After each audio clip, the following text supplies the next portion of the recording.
Thanks to the excellence of Andor, I've recently rediscovered a love for Star Wars. Not to mention that stories about rebellion just feel right at the moment, you know? And this past week, I watched Star Wars Rebels for the first time, and I thought we could talk about it. Now, to be clear, so far I've only seen season 1, and I would prefer it if you did not leave any spoilers for future seasons in the comments. Now, if you have not seen Star Wars Rebels, this is a story about a group of up-and-coming rebels that takes place about 5 years before A New Hope. This small team is doing their best to cause the Empire a lot of grief, but though we get hints of a larger rebellion being formed, in this first season at least, they feel very disconnected from that. And because of that, in many ways, they also feel very disorganized. Our story kicks off with them recruiting a young troublemaker named Ezra, who also, as it turns out, happens to be quite force-sensitive. As the season progresses, we see them go on various missions, but we also find out that one of the members, Kanan, was actually trained as a Jedi for some time. And he ends up deciding that he is going to try and train Ezra. And it's interesting because both of them are actually sort of troublemakers in their own way, so them trying to be student and teacher is actually very difficult. And all that sort of leads to my favorite thing about this show so far, which is that it has this really great found family element. So far, we really don't know how all of these characters came together, only that they are each other's people. And a lot of the episodes in the first season are really just about establishing the different relationships between these characters. And that is both good and bad. Because though the character relationships are really interesting, the actual plot lines of a lot of these episodes in the first season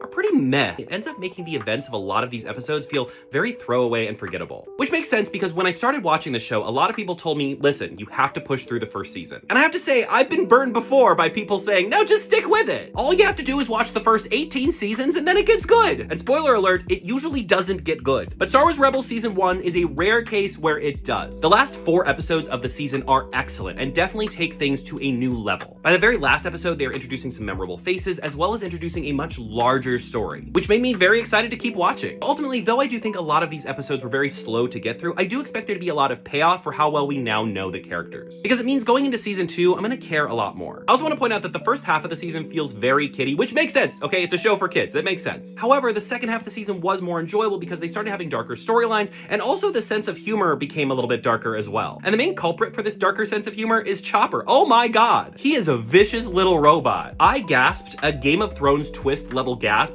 when he shoved that rival droid out of the ship. Like, what a mean little guy! I also really do like the Inquisitor as a villain for this first season. However, for all his evil Jedi hunting red lightsaber spinny self, I was much more scared for our rebels when Tarkin showed up on the scene. And he doesn't have the Force or a lightsaber, he just has really angry old man eyes. And he makes me nervous. But also, hot take, I do think he's one of the most interesting Star Wars villains, so I'm really excited to see him in this show. Also, as a huge Clone Wars fan, I was really excited to see Ahsoka show up. She is an excellent character, and I'm excited to see more of her. I'm curious to know, what are your thoughts on Rebels? Do you like it? Do you not like it? Do you have a favorite character? And would you like me to report back when I finish Season 2 and do another video sort of like this? Let me know, and I'm gonna go start Season 2 right now.